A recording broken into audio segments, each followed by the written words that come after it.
Hi guys, this is my family. What's your name? Charlotte. This is Charlotte. Tell them, how old are you, Charlotte? Hello. How old are you? 5. And this is? Lily. And how old are you? 7. And this is Maddox. He's And he's 3 months old. He's a little tickle. Okay, we're gonna read our Wonder Book today. We are on part 2. It says, I'll show you the picture. Part 2, Vaya. For above the world, planet Earth is blue, and there's nothing I can do. David Bowie, Space Oddity. So this is Vaya's story. She's going to tell her story in this part 2. Okay. Charlotte, you going to go? Or are you going to be quiet? You going to be quiet? You promise? Mm-hmm. Okay. A tour of the galaxy. August is the sun. Me and Mom and Dad are planets orbiting the sun. The rest of our family and friends are asteroids and comets floating around the planets orbiting the sun. The only celestial body that doesn't orbit August, the sun, is Daisy the dog. And that's only because, to her little doggy eyes, August's face doesn't look very different from any other human's face. To Daisy, all of our faces look alike, as flat and pale as the moon. I'm used to the way the universe works. I've never minded it because it's all I've ever known. It's always understood that August is special and he has special needs. If I was playing too loudly and he was trying to take a nap, I knew I would have to play something else because he needed his rest after some procedure or other had left him weak and in pain. If I wanted Mom and Dad to watch me play soccer, I knew that 9 out of 10 times they'd miss it because they were busy shuttling August to speech therapy or physical therapy or a new specialist or a surgery. Mom and Dad would always say I was the most understanding little girl in the world. I didn't know about that, just that I understood that there was no point in complaining. I've seen August after his surgeries, his little face bandaged up and swollen, his tiny body full of IVs and tubes to keep him alive. After you've seen someone else going through that, it feels kind of crazy to complain over not getting a toy that you had asked for, or your mom missing a school play. I knew this even when I was 6 years old. No one ever told me. I just knew it. So I've gotten used to not complaining, and I've gotten used to not bothering Mom and Dad with little stuff. I've gotten used to figuring out things on my own. How to put toys together, how to organize my life so I don't miss friends' birthday parties, how to stay on top of my schoolwork so I never fall behind in class. I've never asked for help with my homework, never needed reminding to finish a project or study for a test. If I was having trouble with a subject in school, I'd go home and study it until I figured it out on my own. I taught myself how to convert fractions into decimal points by going online. I've done every school project pretty much by myself. When Mom and Dad ask me how things are going in school, I always say good, even when it hasn't been so good.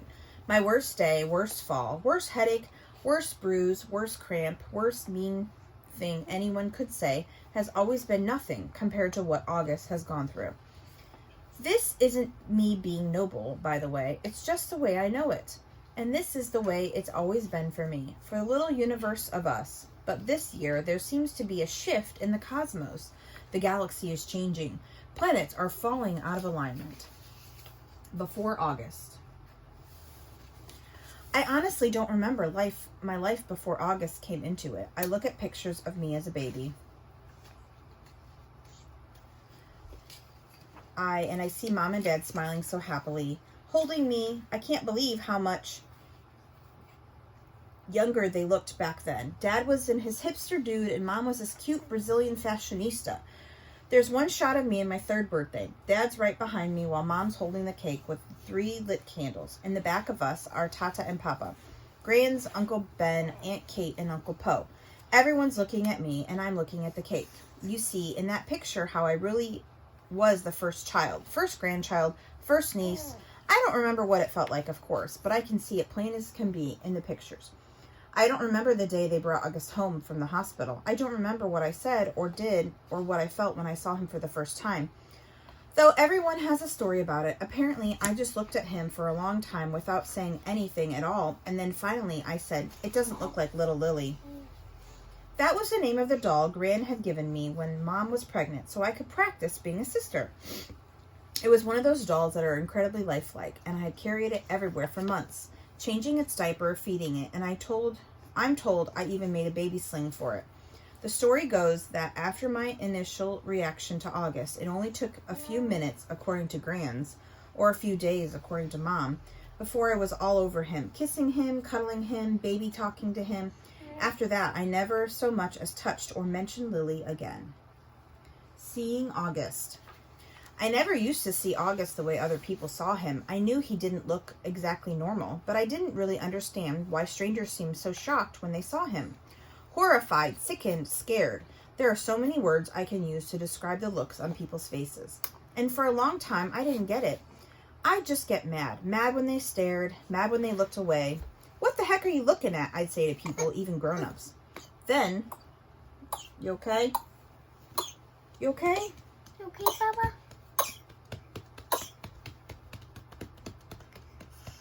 Okay? Okay. Okay, back to the rain.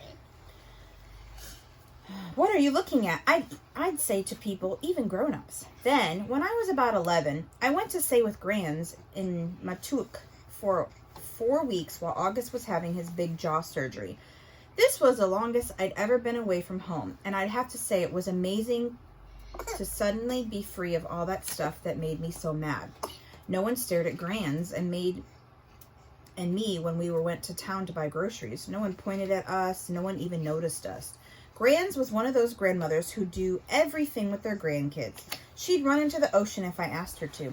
Even if she had nice clothes on, she would let me play with her makeup and didn't mind if I used it on her face to practice my face painting skills. She'd take me for ice cream even if we hadn't eaten dinner yet. She'd draw chalk horses on the sidewalk in front of her house. One night, while we were walking back from town, I told her I wished I could live with her forever. I was so happy there. I think it might have been the best time in my life. Coming home after 4 weeks felt very strange at first. I remember very vividly stepping through the door and seeing August running over to welcome me home. And for this tiny fraction of a moment, I saw him not the way I've always seen him, but the way other people see him. It was only a flash, an instant, while he was hugging me, so happy that I was home. But it surprised me because I'd never seen him like this before. And I'd never felt what I was feeling before either, a feeling I hated myself for having that moment I had it.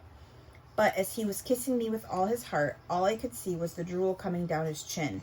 And suddenly, there I was, like all those people who would stare or look away. Horrified, sickened, scared. Thankfully, that only lasted for a second. The moment I heard August laugh, his raspy little laugh, it was over. Everything was back the way it had been before. But it had opened the door for me, a little peephole. And one on the other side of the peephole, there was 2 Augusts, the one I saw blindly and the other one people saw. I think the only person in the world I could have told any of this to was Grands, but I didn't. It was hard to explain over the phone. I thought maybe when she came for Thanksgiving, I'd tell her what I felt. But just 2 months after I stayed with her in Montauk, my beautiful Grands died. It was so completely out of the blue. Apparently, she had checked herself into the hospital because she'd been feeling nauseous. Mom and I drove out to see her, but it's a 3-hour drive from where we live. And by the time we went to the hospital, Grands was gone. A heart attack, they told us, just like that. It's so strange how one day you can be on this earth and the next day not. Where did she go? Will I really ever see her again, or is that a fairy tale? You see movies and TV shows where people receive horrible news in hospitals.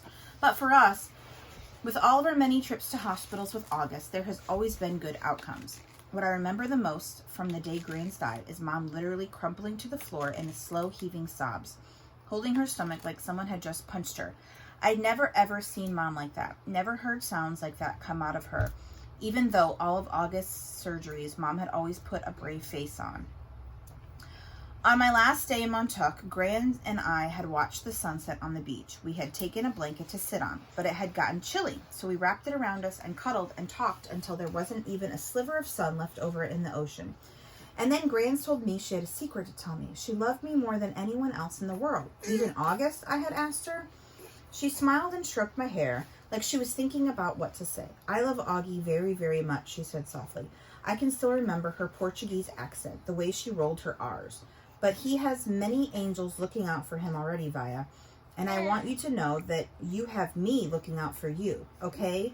Mania Quadrilla, I want you to know that you are number one for me. You are my... She looked at the ocean and spread her hands out like she was trying to smooth over the waves. You are my everything. You understand me, Vaya. Tu es muy chulo. I understood her, and I knew why she said it was a secret. Grandmas aren't supposed to have favorites. Everyone knows that. But after she died, I held on to that secret and let it cover me like a blanket. August through that peephole. We're going to read a couple more pages.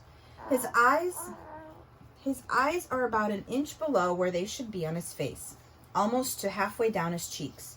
They slant downward at an extreme angle, almost like diagonal slits that someone cut into his face.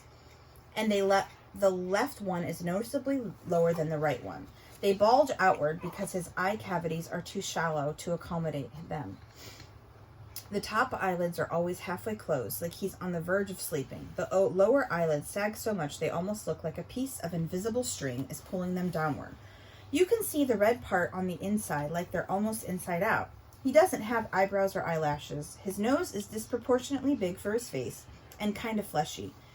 His head is pinched on one side where his ears should be, like someone used giant pliers and crushed the middle part of his face. He doesn't have cheekbones. There are deep creases running down both sides of his nose to his mouth, which gives him a waxy appearance. Sometimes people assume he's been burned in a fire. His features look like they've been melted, like the drippings on the side of a candle. Several surgeries to correct his lips have left a few scars around his mouth, the most noticeable one being a jagged gash running from the middle of his upper lip to his nose. His upper teeth are small and splay out. It's okay. He has severe overbite and an extreme oversized jawbone. He has a very small chin. When he was very little, before a piece of his hip bone was surgically implanted into his lower jaw, he really had no chin at all. His tongue would just hang out of his mouth with nothing underneath to block it. Thankfully, it's better now. He can eat. At least when he was younger, he had a feeding tube. And he can talk. He's learned to keep his tongue inside his mouth, although that took him several years to master. He's also learned to control the drool that used to run down his neck. These are considerable milestones. When he was a baby, the doctors didn't think he'd live. He can hear, too. Most kids born with these types of birth defects have problems with their middle ears and prevent them from hearing. But so far, August can hear well enough through his tiny cauliflower-shaped ears. The doctor thinks that eventually he'll need to wear hearing aids, though. August hates the thought of this. He thinks the hearing aids will get noticed too much. I don't tell him that the hearing aids would be the least of his problems, of course, because I'm sure he knows this. Then again, I'm not really sure what August knows or doesn't know, what he understands and what he doesn't understand. Does August see how other people see him? Or has he gotten so good at pretending not to see that it doesn't bother him? Or does it bother him? When he looks at the mirror, does he see Augie, Mom, and Dad?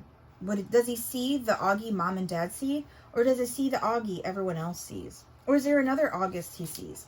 Someone in his dreams behind the misshapen head and face. Sometimes when I look at Grands, I could see the pretty girl she used to be underneath the wrinkles.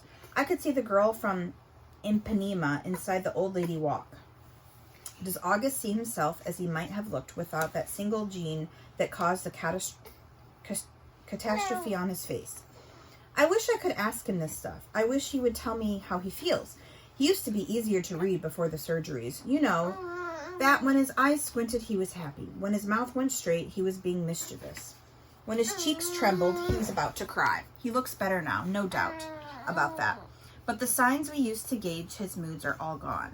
There were new ones, of course. Mom and Dad can read every single one, but I'm having trouble keeping up. And that there's a part of me that doesn't want to keep trying. Why can't he just say what he's feeling like everyone else? He doesn't have a trach tube in his mouth anymore, like he keeps him from talking, and jaws not wired shut. He's 10 years old.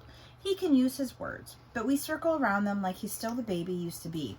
We change plans, go to plan B, interrupt conversations, go back on promises, depending on his moods, his whims, his needs. That was fine when he was little, but he needs to grow up now. We need to let him grow up. Here's what I think. We've all spent so much time trying to make August think he's normal that he actually thinks he's normal. And the problem is, he's not. Okay, here's your 5 questions. Okay, so Vaya is his sister. Question number 1.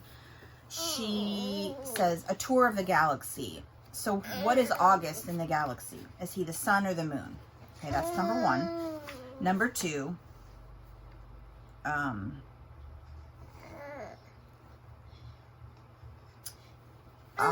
Via went to spend 4 weeks with who when August was having surgery? That's number 2.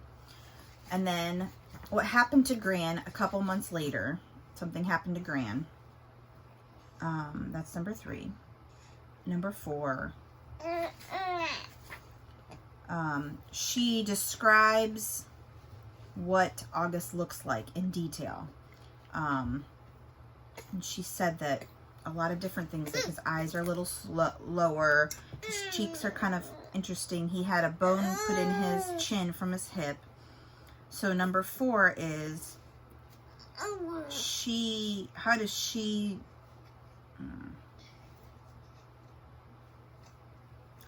number 4, when he was a baby, what did the doctors think about him? So when he was a baby, what do the doctors think about him? And number 5, she thinks August needs to she wants to ask him a question or a couple questions. What's the questions, or what do you think she wants to ask August? That's number 5. All right, see you tomorrow.